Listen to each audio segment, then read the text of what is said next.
I didn't know what are we gonna get here? What is it gonna be? Trip hop, electronica stuff? What we got here is fucking amazing.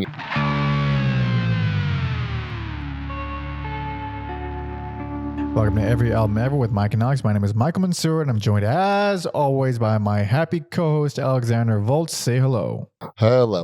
This is Every Album Ever, the podcast where we listen to every single album in the world, one artist at a time. That's usually a new episode. It's usually a whole discography per episode, except for EAE singles episodes like this one, where we just talk about a brand new album that just came out. And today we will be discussing the latest album by Beth Gibbons entitled Lives Outgrown. Beth Gibbons. First off, we covered Portishead way back in the day, so go check out that episode. Feels like yesterday, honestly. Yeah. We like Portishead. Portishead is a good band. We like them a lot. And who knows when we'll get a new album from them. So we're talking about Beth Gibbons. If ever. And this album came out pretty recently. This came out on May 17th. I was really didn't even think about it. Like you brought this to my attention. Like, oh, cool. She's putting out a thing. I know she did a thing with the drummer from Talk Talk, I think. And he's on this as well. He helped produce this one. Rustin Man or something. Yeah. I think it's Rustin Man. Yeah, Rustin Man. Paul Douglas Webb. He was the bassist for Talk Talk, and Lee Harris was the drummer for Talk Talk. Check out our episode on Talk Talk, by the way. We love Talk Talk. I love Talk Talk. So first, I still haven't heard that album. We never did an episode on that one, but we should. I guess, Talk Talk, whenever you get them involved in something, it's probably going to be good. What do you think about so I'm getting all fucking thrown off. So you brought this to my attention. And I thought, oh, she put the thing out with the guy from Talk Talk, and this, I'm sure it'll be fine. I'm not even thinking about it. And it is way more than I thought it was going to be. I thought it was going to be like, this is like, there's so much that went into this. I didn't realize how long she'd been writing these songs. What do you think about it? How do you feel? She's like one of my favorite vocalists ever. So, and she doesn't have a proper like solo album. I believe this is her first official one.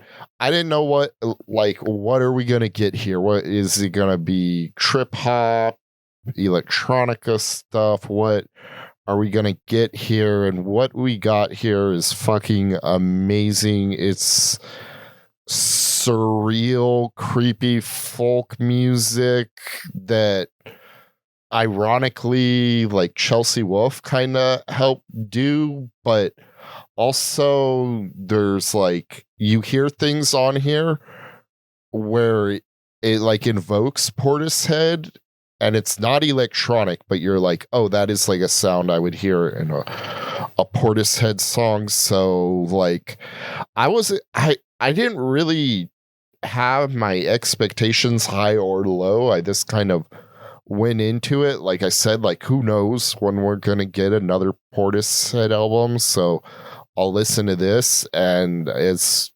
phenomenal. It is phenomenal. It is one of my favorite albums of the year. And it's Jesus.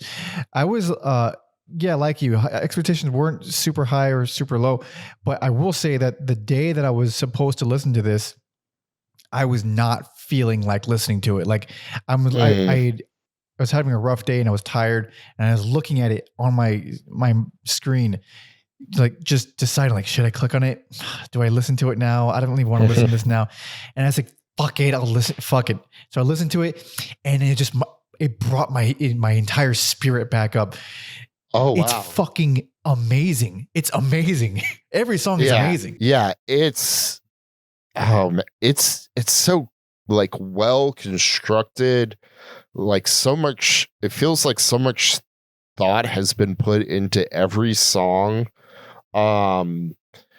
It's just a vibe start to finish. Tonally very similar. They do some different things in the songs, but it's just when it's so well written, it like you can keep it in that same tone for the whole album. It is it has the one tone of dark. It's a very dark album, but every song has its own sort of a character to it. So they'll be dark in different ways. They'll be dark in different styles. They'll be dark in different, even like melodic styles. Like they'll be harping on like some really folksy type of moody stuff, really emotional, and then it'll go to something a bit more anthemic and more big and fulfilling, even though it's still dark. And then it'll go to another one where it's like evil and mean, but it's all dark, just different shades of it.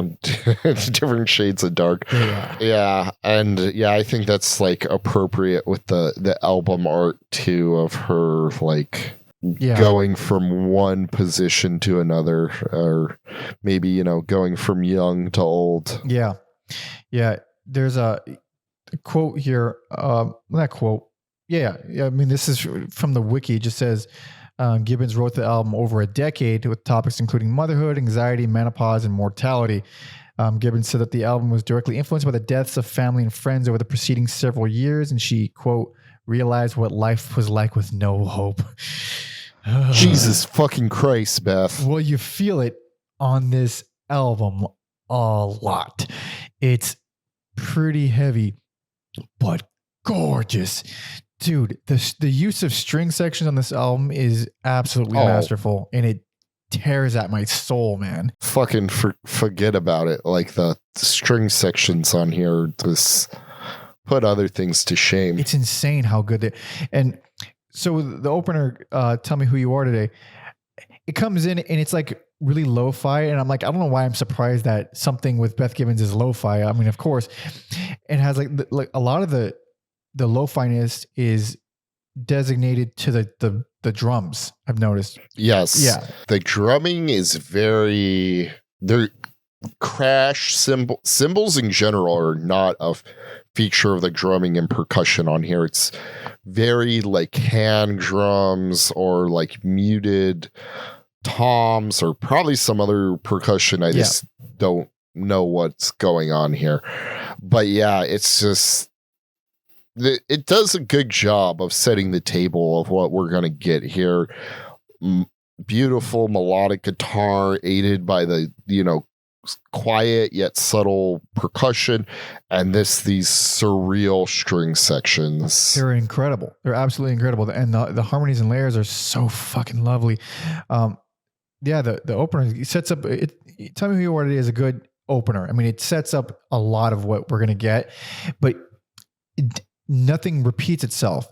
So that's why the pacing on this thing is so damn good, is because you get like man, following that, you get Floating on a Moment, which has this really kind of complex main guitar line. It's just it's not like any chords or anything. It's just like a single note guitar line, but it's a very interesting riff. It reminds me of something that would be on like a Portishead bass line. Yeah, the guitar is like unusual for like an acoustic guitar riff. I thought that was not like the first thing, like you sit down and you have an acoustic. I don't think that's like the first thing someone would play. Yeah. And then, yeah, for me, the Portishead things were in the eerie background vocals, which come up in other songs as well, but like they're very like ghosty, like, woo, like that was awful, but like, yeah, like Portishead does that a lot, like especially in the off the live album. You get I always think of like 1950s like sci-fi movies when they like flying saucers come in and they have like the theremin. Yeah, it's almost like humans like replicating theremins. Yeah, there's a real ethereal quality to the whole thing, and very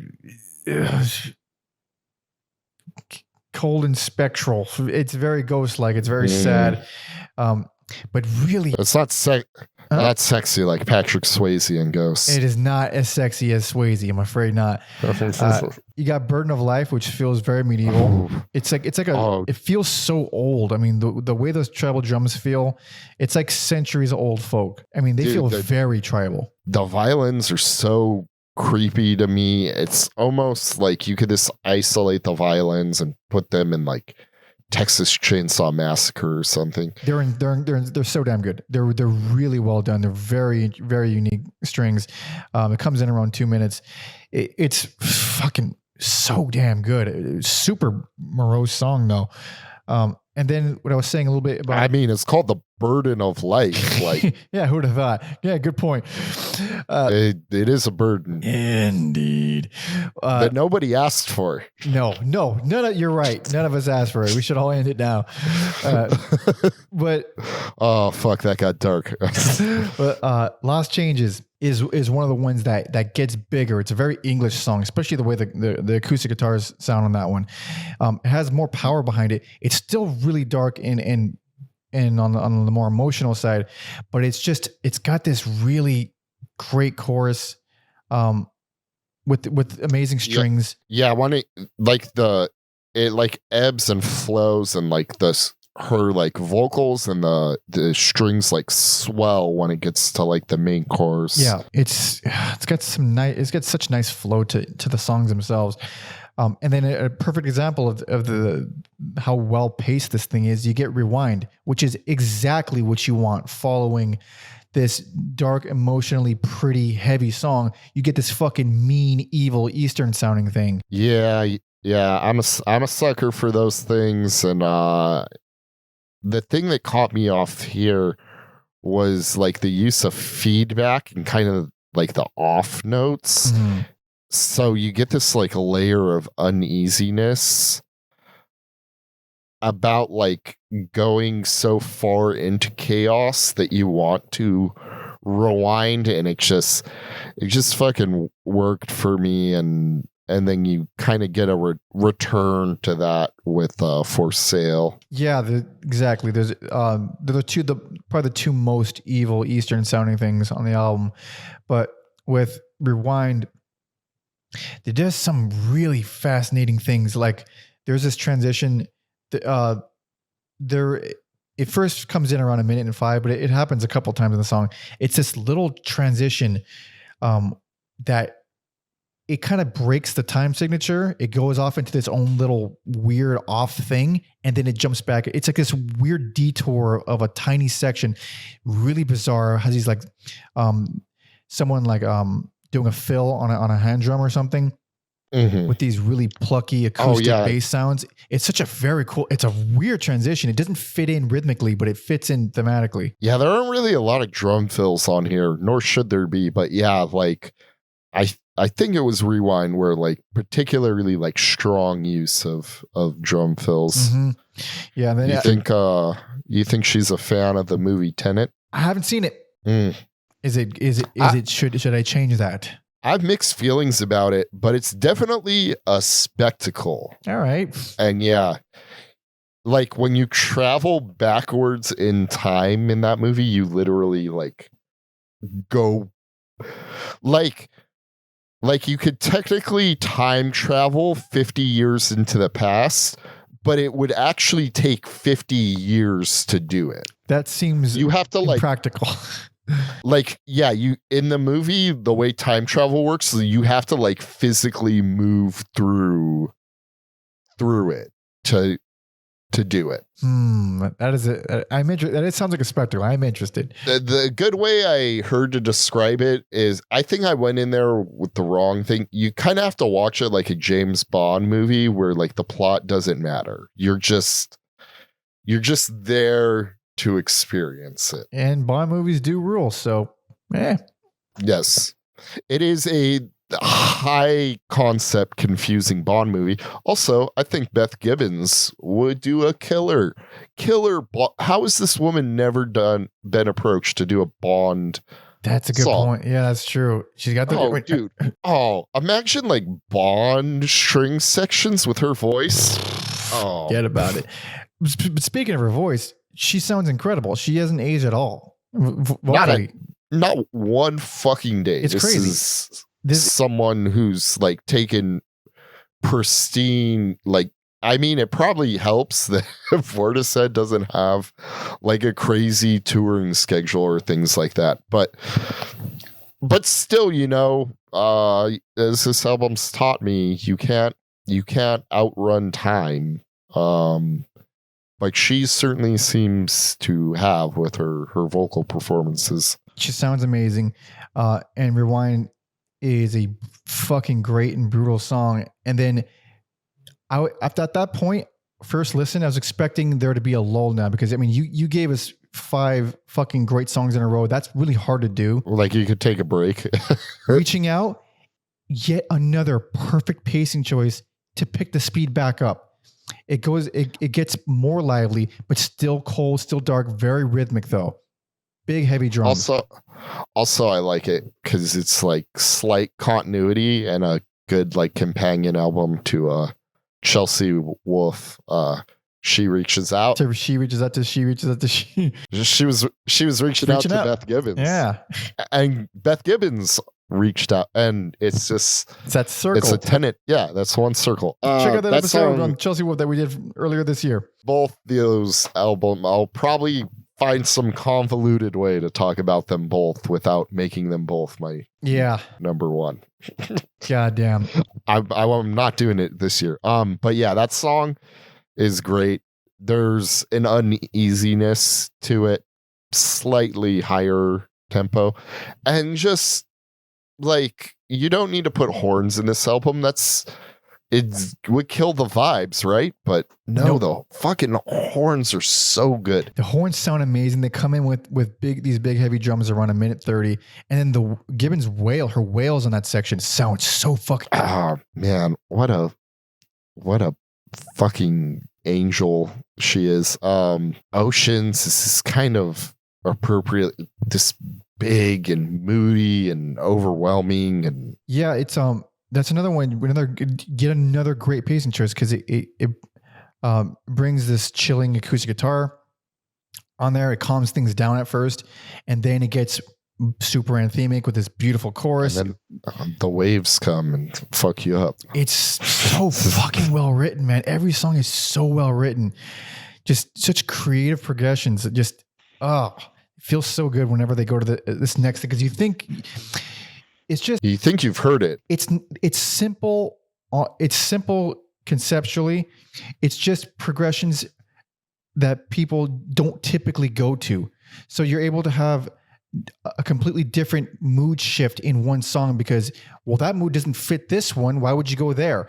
If you do it, you can make something else with it, and you can make it fit in a different way. That's what these songs do. It's just really smart writing. I mean, also, like, you got like Beth and a talk guy here. It's this like, these are like veterans of the music game who have fucking done so much and so much creative stuff. Like how could they miss? But also, I don't know, a lot of times as you get older, you start missing a step. People get older, they start they get lazier, or they get or they just exhausted. You get comfortable, or you exhaust. You get tired. You just use up whatever you had, and your ideas don't have the same kind of bite or the same kind of freshness.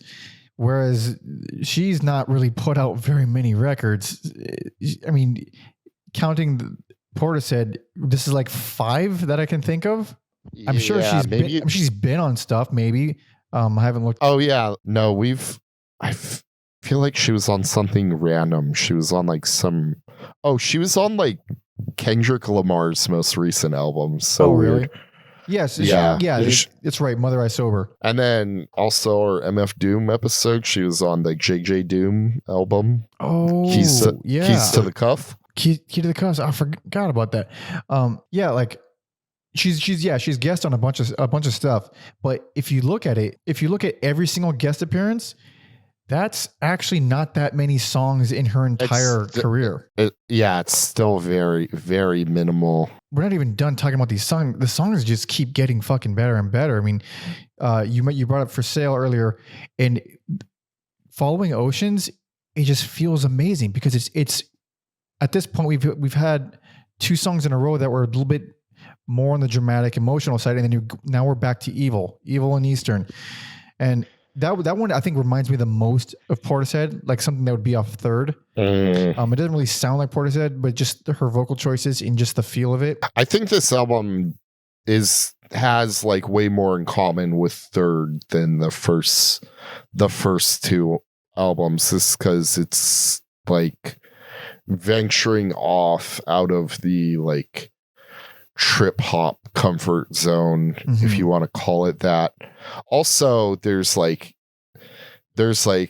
kind of like a gambler's thing where you're like, oh, just it's perfect, just end, and then the next song comes on and you're like, don't fuck it up. Oh, it fucking rules. Yeah, exactly. For first listen, 100%, because I felt that about Beyond the Sun, where it comes on and it's like the first bit of light on the whole album. Like it's not it's not happy. It's just less dark. And then at 1:15, it becomes my favorite song on the fucking album. Like, oh shit, really? That section at 1:15, that big giant Eastern section that comes in out of nowhere, it's just incredible. It's just fucking amazing. And it has a bunch of wild saxes and clarinets in there. It absolutely rules. It's such a fucking great song. I think it is the perfect like segue song too, between like the darkness and the light, for because like, man, Whispering Love is like almost a King Crimson song in the way it's invoking like folk music, and it's kind of proggy, and I think it's like the first time the strings are kind of like dissonant and off. And yeah, it may be jarring going from For Sale to Whispering Love without Beyond the Sun. So it's just like these songs all kind of need each other as well. Yeah, Whispering Love is the only one on the album that sounds hopeful. It has these whimsical flutes in there and really like music to walk around. Another like King Crimson feature. Yeah, it's like music to walk around in the woods too. It doesn't really have as many whack you in the face left turn moments like some of the other ones. It's just something to kind of ease you down from the whole album. But it feels much better following something as intense as Beyond the Sun. Like, yeah, every song feels so good following the one before it. Like I keep, every time this album ends, I keep looking forward to when I can hear it again, because it does a thing like the way a good movie would do it, where you're looking for, even if you've seen it, you're looking forward to this moment when it comes, and then when that one comes, you're looking forward to another moment that comes later on. It's just a fucking incredible album, man. I was so happy when I first heard this. Yeah, it's a weird album where like, I didn't know what to expect, but I can't say it's like I'm like surprised at how good it is either. Like after listening to it, I'm like, yeah, it should be that fucking amazing. Yeah, afterward, it seems like a little bit more obvious that it would be good. I would not have expected it to be this good. Like this is this is spectacular. This is way better. It's an absolute delight. Albums like this make me nervous about year-end episodes, because I would have been like, maybe I'll get to it. I'll try to get to it, but it's okay if I don't. When I would have missed out on one of the fucking best albums of the year easily. Like this is, you don't fuck around with this one.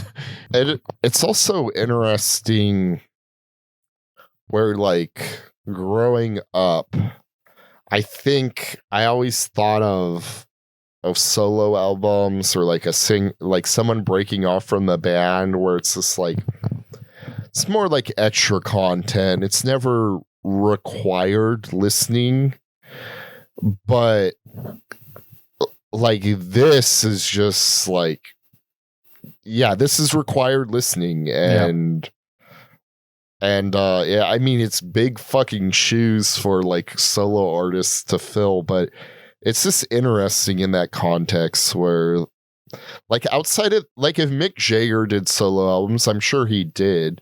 Who like really cares about them? Yeah. Not me, but someone, old guys. But yeah, you get the point I'm trying to make here. And then here it's just like, yeah, if you love Portishead, like you're gonna love this. It's not bonus content. It's its own thing. It's like an album. It's not a fucking vanity project. And also, I would say even if you don't love Portishead, there's a good chance you'll love this because it's so different. Portishead, I mean, it's grounded by electronic elements and at least some.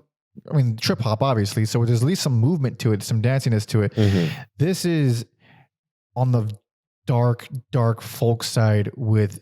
I mean, it's listed as chamber pop on Wiki, which is I don't know what that is. That's like from the 60s. Like, I think they consider like the Beach Boys chamber pop and stuff, or like.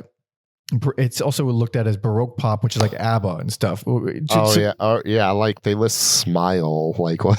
Is this the same genre of music? There's a lot you could put in there. I guess, but also, you know what they do? They did put Scott Walker in there though, and Scott Walker fucking rule. Once they put Scott Walker in, they're like, we could call anything chamber pop. Like Scott Walker broke down all the walls. That is true. After the Swan show that I went recently, they were playing. Scott Walker's first album before the band went up, and oh shit! And I never heard solo Scott Walker. We covered the Walker Brothers a long time ago. Check out that episode, but we never covered Scott Walker, and that was the first time actually hearing any Scott Walker. And I was like, you know what? I'm going back to that. And now it's a great album. I've only heard the first one so far, but it is a very lovely album. He rules. Nice. Scott Walker rules. He's a madman. He worked with Sun or Sunno or whatever you want to call him. Holy crap! Fucking madman, dude. That's interesting as hell. Holy crap, man. But yeah, this album absolutely rules. It's being praised quite a bit. It's we're not the only. We're not the only ones. Some perfect scores. It's getting some really high scores. It's getting, and not that I care about any of these places, but an 8 from Pitchfork is pretty much a perfect score. Yeah, they're fucking full of shit over there. You know, most of these places, I just fucking don't care about them, but at least I don't know. It's getting recognition. I don't know what the state of allmusic.com is these days, but I love all music because that's just how I discovered a lot of music before was all music. That was like my database, my like go-to thing. But yeah. You must check it out. If you like beautiful melodies, that's the only. I mean, really, that's all I got. Like, because if you're this turned off by this kind of style, it's not an inaccessible style. This is not like folk. I mean, music, Yeah, I mean, she's a 60-year-old woman. So yeah, wait, how and what do you mean? Like literally, she's 60 years old. It shouldn't be like inaccessible. Yeah. Well, then again, fucking Swans. Yeah, Swans. He's 70. He's in his 70s, and then Danny Elfman doing fucking industrial metal is pretty sick. Oh, dude. Also, shout out to Hillary. She went to Sick New World in Vegas. Oh, did she? And she had like some hesitations about watching Danny Elfman, but she was so fucking happy. I bet. Yeah. She's like, I don't know why I doubted it. It was fucking amazing. Rules. Absolutely rules. Yeah. But thank you so much for listening and watching and hanging out. Please check out this album and please hang out with us and stick around and do all the stuff. Subscribe, talk some shit, tell us why we're idiots in the comments, or you can just like the video and be cool. You can follow me on all social media at PanderMonkey and Alex on Instagram at Every Album Alex. And please be sure to follow our history guy, Tom Osman, who does a bunch of work for us, gets us review copies of albums. He gets interviews for us. He does research, blah, blah, blah, blah. Very cool stuff. You can find him at Tom Osman Sounds on all social media, as well as TomOsmanSounds.com for all his music and his podcast, whatever comes next, which you can find on all the platforms, and links to that in the description. I think, I believe we have a Patreon. God damn it, patreon.com. Yeah, we do. Patreon.com/everyalbumever. That's where you go. You get 2 bonus episodes per month. You get to see our schedule in advance. You get to vote on polls to decide who we cover next. You get to join our Discord, be part of our community. And the Discord is also where we pick out these episodes, these EA singles episodes. So if you want to hear us talk about something that came out this year, just throw it on there. To the people who are there, let's liven that section up a little bit. We got the Donnie request, and that was a hell of an album. We try to guess what you guys like, and I think we do a good job. But you kind of bear if you want to throw us some tidbits in there. Yeah. Go so on, feel free. Absolutely. Yeah. And if you're tier 2, and then you could suggest a full episode, a full discography for us to cover on the longer episodes. In addition to that, you can suggest any album from any discography, and then we'll do a bonus episode on that. So there's all kinds of cool stuff. There we go. Time to close it out. What are we closing it with? Rewind. Want to rewind? I think I do. All right. Hell yeah. Let's do that. So thanks so much for listening and watching. See ya.